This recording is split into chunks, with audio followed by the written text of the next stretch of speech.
യുവന്മാരുടെ ഈ നടപ്പും മട്ടും കണ്ടിട്ടാണ് യവന്മാരുടെ തന്തയെ വിളിച്ചത്. ഇപ്പൊ തന്നെ കണ്ടപ്പോ എനിക്ക് തന്റെ തന്തയ്ക്ക് വിളിക്കാൻ തോന്നുന്നു. അയ്യോ പപ്പ വരൂലാട്ടാ, പപ്പ ഡെഡാണ്.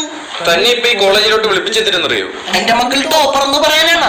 ടോപ്പർ അല്ല, പോപ്പർ അടക്കം രണ്ടും പൊട്ടിയത്. എന്റെ പൊന്നു പപ്പ ഇവരിപ്പോ പഠിപ്പിക്കണമെന്നില്ല, ഭയങ്കര ഉറപ്പാണ്. സാർ ഓട്ടോമാറ്റിക് പഠിപ്പിച്ചിട്ട് കീറിടാല, കൊള്ളാല്ല. പിന്നെ തന്റെ ഈ മൂത്ത മോൻ ആ ചിണ്ടാപ്പി എന്താണ്? ഒരു കഴിവില്ലാത്തൊരു ഇറക്കൻ. അത് പറയല്ലേ സാറേ, ഡെയിലി 3 പാക്കറ്റ് തീർച്ചയൊക്കെ ഒറ്റയിരിപ്പിന് വലിച്ചോളിയും മച്ചാൻ. അബ്ദുൽ കലാമിന്റെ അവാർഡ് വാങ്ങിച്ച പോലെയാണല്ലോ താൻ ഇതൊക്കെ പറയുന്നത്. എന്റെ പൊന്നു സാറേ, ഇവന് അർബുദം വരാത്തോണ്ട് ഞാൻ തന്നെ അത്ഭുതപ്പെട്ടു. കൊച്ചിയിൽ എവിടെ വൈപ്പിന്. തനിക്ക് ഇവന് എത്ര പേപ്പർ ഉണ്ടെന്നറിയോ? ഇന്നലെ ഞാൻ 2 പേപ്പർ ജോയിന്റ് അടിക്കാൻ വേണ്ടി കൊടുത്ത്. നീ പുതിയതല്ല വാങ്ങിച്ച? പപ്പ അറിയാതെ എന്തെങ്കിലും ചെയ്യുവോ? ഇല്ല, അതങ്ങനെ സംഭവിക്കൂല. എടോ ആ പേപ്പർ അല്ലടോ സപ്ലൈ. സപ്ലൈയാ?